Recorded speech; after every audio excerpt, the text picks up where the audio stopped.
If you want to read better and think more clearly and understand the ideas shaping our world, then this might be for you. You should join the Dr. John Patrick Book Club. It's a private online community where we read great books together and learn how to think, not just what to think. Inside, you're going to have access to Dr. John Patrick as we work through books and ask questions. If you've ever felt like there are books you should be reading or ideas that you want to understand better, but you didn't want to do it alone, this is a good place to start. You can find the link in the show notes or the description below to join. Hello, everyone. Being I know not who, but a few of you I've met and a few I've met online, and I thank you for the part you played in my life. I'm in a sort of looking back mode because yesterday was my 86th birthday, and actually it was rather a nice one because I just had lunch with the three of my children who live in Ottawa, and it went on for, about 3 or 4 hours or more. And it was just a family talking about what a family life had been like. And it fitted in with what I'd been reading this week, and I just want to start with a quotation. It goes like this: "We all know perfectly well that the man who lives out his life as a consumer, a sexual partner, another directed executive, who avoids boredom and anxiety by consuming tons of newsprint, miles of movie film, years of TV time, that such a man has somehow betrayed his destiny as a human being." That's quite in your face, isn't it? But of course he's right. He's a great writer, one of the great writers of the 20th century. He had quite a burden to carry. His family had chronic manic depression, so there were at least 4 suicides in his family. His father and his mother probably committed suicide. His father did, but his mother probably did. His grandfather did, and I think there was another one as well. So he was obsessed with what is life about. He came from an upper crust American family with all the privileges that has and all the pseudo responsibilities that go along with it. And his first book was called The Moviegoer. He got so far as being a doctor, a pathologist, but interested in the story of lives.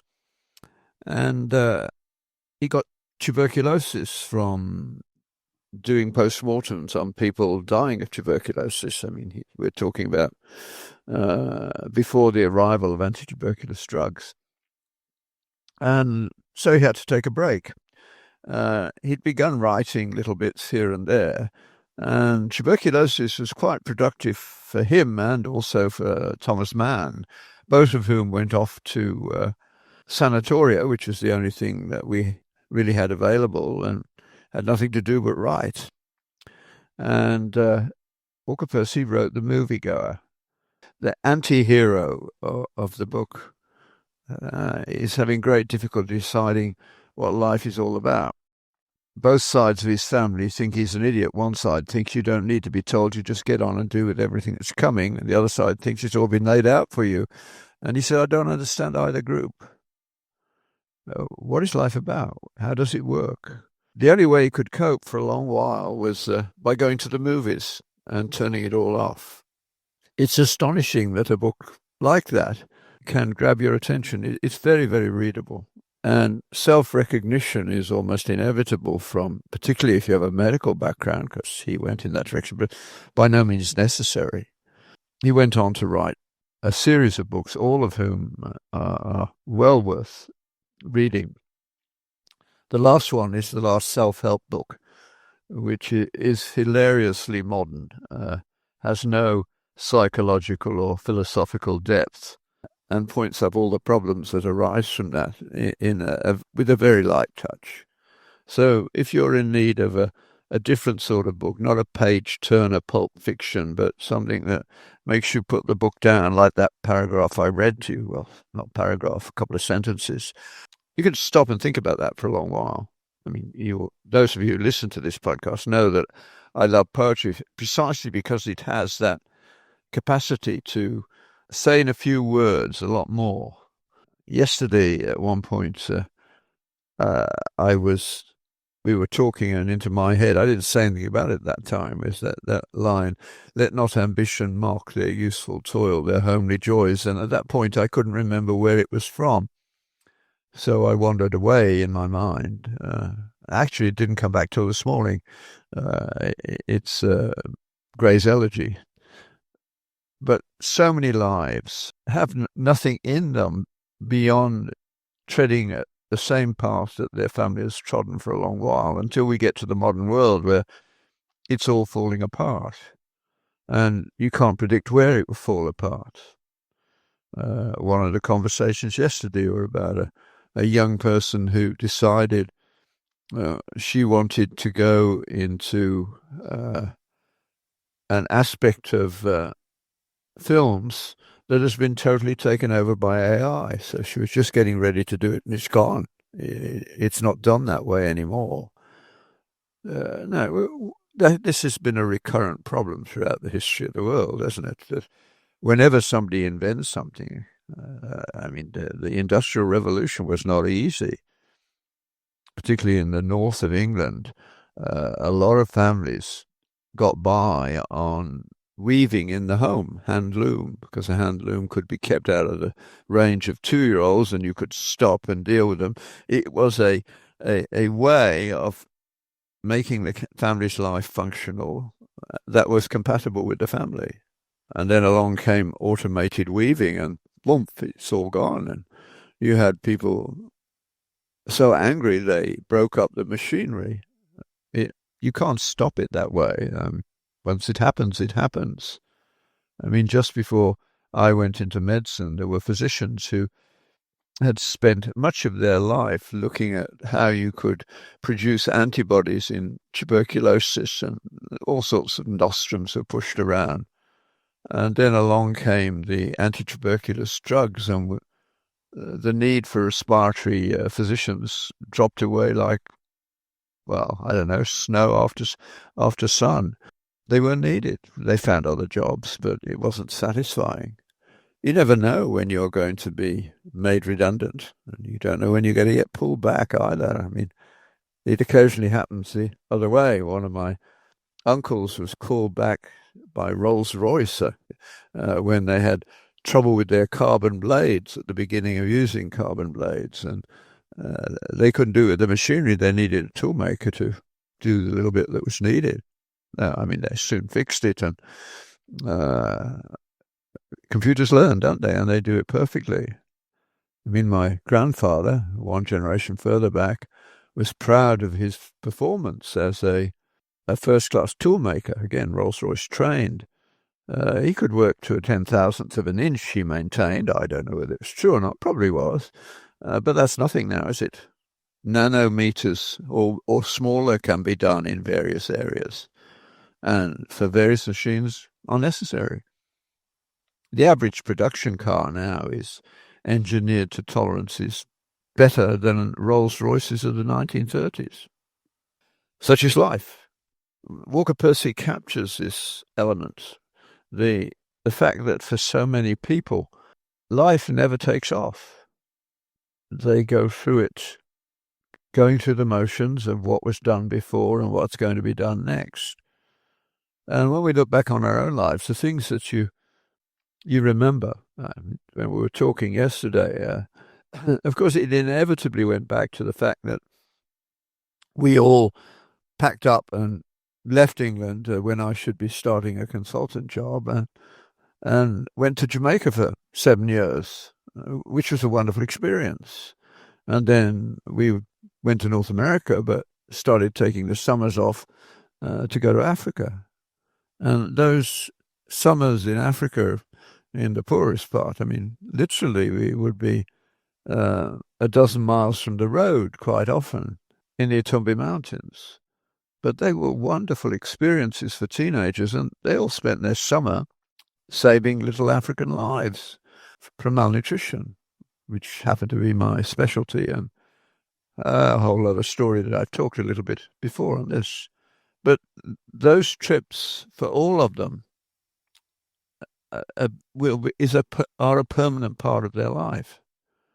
My son still supports some of the African children he played football with when he was 10 or 11. I didn't make my children work for me in the summer until they were teenagers, so he's the only one who got to play with the others. And of course, he picked up much more of the language than the rest of us, and they became friends. And we called them the Rafiki, which is Swahili for friends. And they were always ready, especially if there was food involved. The end of the summer every year, by the time we finished, Africans had given my children chickens because they had saved their children's lives. And so we had a little flock of chickens by the end of summer. And then the Rafiki and everybody else would get together, and all those chickens would be eaten on one day. I mean, those boys would go on eating till they couldn't move. This was the feast of the year, and they loved it. We all remember those things. They weren't expensive for us. Why were they memorable? What made the difference? Walker Percy is constantly pondering that and refuses any easy answers. I mean, he himself. Well, let me read a little bit more of him. What men truly crave is transcendence. Percy says that the existentialist philosophers he swears by all agree, even the notorious deicide Nietzsche and the atheist Epigoni Heidegger and Jean-Paul Sartre. Of course, Heidegger and Sartre proclaimed transcendence for the masses in monstrous political ideologies, one stage serving Hitler, another endorsing first Stalin, then Marx. But Percy finds them suggestive as diagnosticians of the epidemic malaise. Percy, who went to medical school at Columbia and trained as a pathologist, called himself a diagnostician as well, after the manner of his medical colleague Anton Chekhov. Writing his novels and essays, Percy took his scalpel to the living dead, as he called the sufferers, from the surfeit of meaninglessness who populate the upper middle classes in enclaves, in which he both lived and set his novels. What distinguishes Percy from other artists and intellectuals who condemn modern democratic life and whose heroes find redemption in the universal solidarity of millennial polities or the embrace of erotic sorceresses? Percy knows something genuinely better, something that is hard experience. Some luck and the authority of an apostle helped to convince him was the truth. It took a while, but he got there. And in his books, he's constantly exploring that area where we push aside meaning, which we really need. I mean, I'm a retired physician, and many of the people listening to me I know have medical backgrounds. And as a group, physicians commit suicide far more often than the normal population, roughly at the same level as the Aboriginal population. So it's not entirely a poverty thing, is it? Or not poverty in money terms. When your world is being taken away from you and you're not sure why, that's discombobulating. When you're wealthy and you're not happy, that is discombobulated. You can't buy what you want. I mean, I went to medical school at St George's Hospital in London, which is the nearest hospital to Buckingham Palace, literally a stone's throw from the wall. So the inside track of what was going on at times in the palace would pass our way. Stories came through, people came through. I mean, the upper classes, as Lewis somewhere describes, were totally out of control sexually. Mountbatten, who had the most impact on Charles and his wife, it was jokingly said in London in those days, they occasionally met by accident when they got into the wrong bed after 11 o'clock at night. And it wasn't a joke at one level. So the world of mistresses and the like, I mean, it's been part of the establishment forever. I mean, Nell Gwyn would wave from the window to Charles from her house in St James's Park. I mean, everybody knew who was anybody, so to speak. But it wasn't, of course, satisfying. You're seeing how the world of the so-called important people is falling apart with the Epstein archives and many other similar things like it. I mean, someone like Soros could be accepted as a reasonable person to have the kind of power he had when he sold his own people, the Jews, to the Nazis, and then took a ridiculous left-wing stance which denied his own background. Totally schizophrenic at one level. But that's the world we live in. Whereas at the ordinary level, yes, their lives would be boring, as they would say now. But they were also satisfying. As one of my, I can't remember whether it's a colleague or a book, but expressed the modern situation for those who have, shall we say, successful university training. Lots of university training today merely produces debt, and we should do something about that pretty quickly. But this is a woman writing about what feminism has done and the way that men are more likely to want a family than women in the sort of fertile period. And so the women are not going to have children. It's a big problem. And she put it as only someone in that situation could. She said, they're going to have rather a long time looking after a cat. It's a bit, that's putting a knife in and giving a twist, but it's not entirely wrong, is it? When we refuse what is the normal offering that God has put before us, we can hardly expect, if the story is true, that will work out well. Now, early Christians, they lived in some tough times, but they had distant vision. They knew that they were a people who sought a city whose builder and maker was God. And that aspect, the modern academic couldn't even begin to talk about it because apparently they've lost the capacity for transcendent thought. But I don't understand how that comes about. Now, I grew up in a restricted environment in terms of what my parents could do. They worked, and they worked, and the only break from that, which was the background to their lives, was, of course, their faith. And so they were faithful to one another. They went to church 3 times a week with one another. They didn't have any secrets. It was not exciting, although because they were Christian, they managed to do more than many others because they used their friendship networks. I mean, my father and mother were both intelligent. The system just didn't give them any space. And the Depression, the 1930s, really set my father back on his heels, but he recovered. Their lives, the humble poor, were good. Was the line from Yeats, the best lack all conviction, and the worst are full of passionate or intensity. Yes, the best lack all conviction, and the worst are full of passionate intensity. That's what we suffer from now, with no check from minds that were trained by reading good material. And you don't have to listen to someone like Victor Davis Hanson not so gently reminding people that we know a lot more than we pretend we know.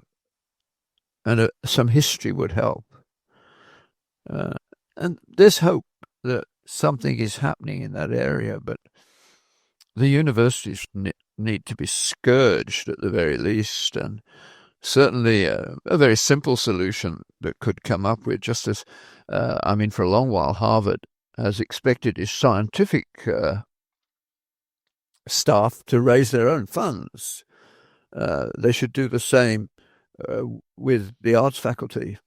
Yeah, well, we will say your work is reasonable. If you can raise the money to make a salary out of it, fine. But we're not paying it. You've got to earn your spurs in the cut and thrust of everyday life. Many of them will do it, but it would get rid of a lot of the trash that's out there. I mean, it is unbelievably bad. Those of you who still have naive good feelings about the university, just go and read some Roger Scruton. I mean, he has the right to write about these things. Now, those of you who've heard me talk about Scruton before, which I do regularly, just tune out for a minute. Those who haven't, Scruton, Roger Scruton. He was one of the first persons to be cancelled for his position. He wasn't following the narrative before the narrative was defined in quite the way it is now. So his career in British academe was cut short. But he didn't think it was worth the effort of trying to fight over it. He did something really quite extraordinary. He said, okay, where can I go? And he realized that behind the Iron Curtain, education was being destroyed. So he went to what was then Czechoslovakia, and he's almost a saint in that country. I mean, he's dead now, but he taught an underground university, in effect. Havel was a great fan of Scruton. And if you want to, I'm trying to remember what the title of the little book that's the easiest to read to begin with. And I'm not sure I can. If you there's now actually a regular. He won an award in the US a few years ago. But just Google Roger Scruton and see which titles come up. They're all worth reading. Don't start with frauds and firebrands first. It's too difficult to read to begin with. You need a little background. But much of the other stuff, and he did a lot in the top level talk shows. So often spoke with Douglas Murray. The two of them together are worth listening to. But that was the world that used to exist, where academics were not wealthy, but they were really well educated. I mean, there's a lovely story told of an American coming to work with Tolkien and Lewis, and he had a PhD. And one of them said to the other, PhD? Evidence of intellectual insecurity, I suppose. They didn't care about degrees, but they cared about learning. And they managed to have a huge impact on the West. The Inklings, including Dorothy Sayers, and even Iris Murdoch on the periphery, but they had real intellectual standards, and it made a difference. And they didn't go for what was trendy. You may or may not know that The Lord of the Rings only got published because Edward Arnold's son, aged 11 or 12, read it when it was sent to him as a proof. And the critics that Edward Arnold sent the book out to panned it. But he gave it to his son, who said, Dad, this is the best story I've ever read. So he published it. The intellectual elite was going rotten at the core. And that always leads to trouble. I mean, good things elevated to too high a position are a disaster. The quote that I started with from Walker Percy about what makes a decent life, well, you saw what happened in the Soviet Union. My father was a Marxist, and I was so glad he died before the real truth of how disastrous it was came out. Once people have unlimited power, their own ignorance leads them into attacking people who they think are smarter than they are, who are smarter than they are, and they get pushed down. That's what happened in the Soviet Union. And so the reductionist mindset that thinks only in material terms cannot produce a life worth living. I'll never forget the young woman in I think it was St. Petersburg who said to me after a lecture, when I asked her, what was the worst thing about growing up under Marxism? And she said, they destroyed the meaning of the word trust. That's true. That is a disaster of the first order. How can you function on that basis? It's worrying me a lot that the stuff that's going on at the moment in America with all this, at long last, the opening up of the disastrous, exploitative lives of people from other places and the upper echelons of society who made utterly wrong choices is, what's the word I want? it ought to be causing even more fuss than it is, but it ought not to be a surprise. Ayaan Hirsi Ali, when asked about what the Somalis were doing, she said, well, of course they are, which anyone who's lived in pagan Africa will know. And even in South Africa now, you see the beginnings of a discussion of how this works. Not unimportant at all. But there are really only half a dozen ways of looking at the world, structures that you can use to look at the world. And the biggest one, the oldest one, as Chesterton pointed out, is paganism. That's what comes naturally when you are living at the bottom level, but overwhelmed by nature around you. Everybody has to answer the big existential questions, usually not by ever bringing them to the level of consciousness, but they're showing up underneath that. And so the way you solve the problems of, say, infant death, tragedy, all those kinds of things, is by attributing them to evil spirits. That makes sense. I mean, it gives you a means to carry on, so to speak, and the ordinariness of life can take over again. But you can't get to science or even really to technology, although you can do that to a much greater degree, only at the very practical applied level. Because if the world is controlled by evil spirits, then an experiment done in London will not give the same answer in New York or Toronto. Different evil spirits, different outcomes. So there is no way to actually understand the modern world. And so they try blaming things. And now what's happening in South Africa is a good number of black people are beginning to say, look, we were actually better off under the Boers. We'd never allow apartheid back, but they didn't steal from us. And we need a government that doesn't steal from us. I mean, what has happened in South Africa is tragic. When Mandela took power, and as long as he was around, it was better. South Africa had a world-class energy system. They sold electricity to the nations around them. They had a world-class public health system, which ran superbly. They had world-class universities for a few, which is what they should be for, in my view. And then if you were doing medicine, what came next was just incredible, because you had that training and then you got dumped out into the middle of nowhere and you sank or swam. A lot of people didn't swim. Imagine what would happen now if you took the graduates of the year post-graduation and said, okay, you can now go to Botswana and do whatever walks into the hospital. They wouldn't survive.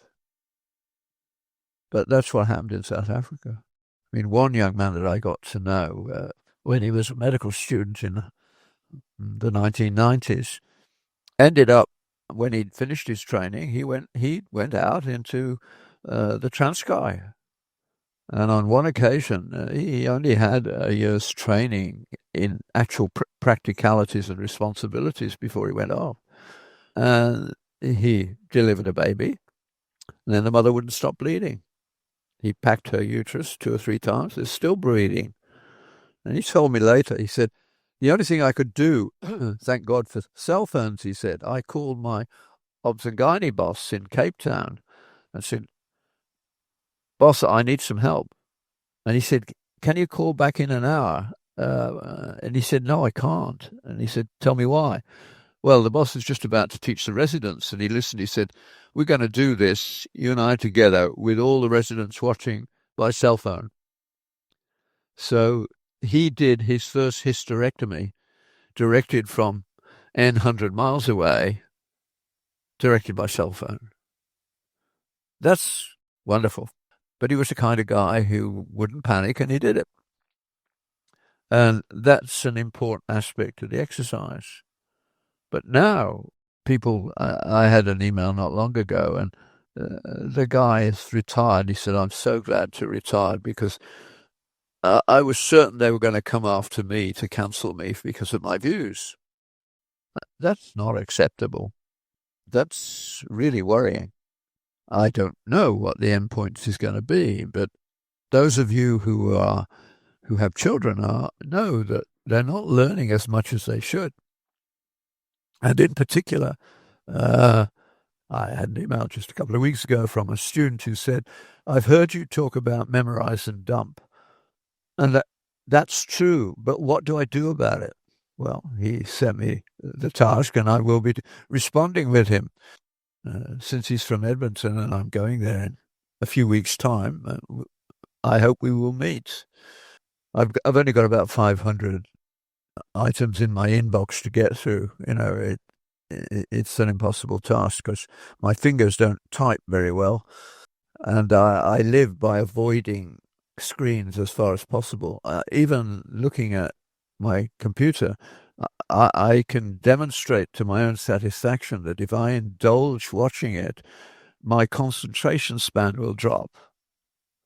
So we have really introduced a memorize and dump program as accreditation, and that won't work. And we're seeing it, aren't we, all over the place, that this is not the way to go. Chinese products, which, yes, they're good engineers, they can do their work, but they don't mind recycling second-class materials if they think they can get away with it. Trust is vital. And the thing that's been missing in the discussions about the corruption in the States, which is now gone away from the immigrants who have a problem because they belong to a pagan culture where loyalty trumps truth. So if you've got a means of advancing your family, you do it. That's the right thing to do. It's ethical. So when they get angry about being caught, it's because it shouldn't be called court in their culture, but they're not in their culture.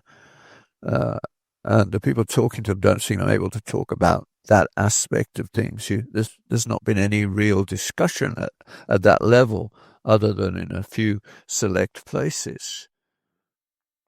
We are a post-Christian society. Now, Robert Fogel, I mentioned several times on this record, the Nobel laureate in economics from Chicago, who died a few years ago, and I had the privilege of talking to around 2000. He saw this coming, but it's not being mentioned in the current literature. Trump and others can go along with tariffs or whatever technique they think will work, finding other partners for Carney or whatever. That's rubbish. That won't make the difference. The difference is at a much deeper level. How many people can you actually trust? Quite clearly, Epstein understood that you could manipulate everything if you had enough people on board and you had in some way got them blackmailed, because that's basically what he was doing. Soros is the same. We need to start asking the question, whom do I trust and why? And then insist that they take their role. Small groups have got to look around their groups, churches, for instance, and say, people who've retired, for instance, who are honest and good, say, it would be hard work for you, but we'll help. You ought to run for office in local government. Because what's needed more than anything else is not huge qualification, but character. Character trumps qualification in the long run, especially when it comes to anywhere where money is changing hands, which is pretty well everywhere. I'd like some more feedback. I do get some, and I'm looking forward to meeting some of you on Zoom in due course in the not-too-distant future who've signed up for the book club. Have a good week.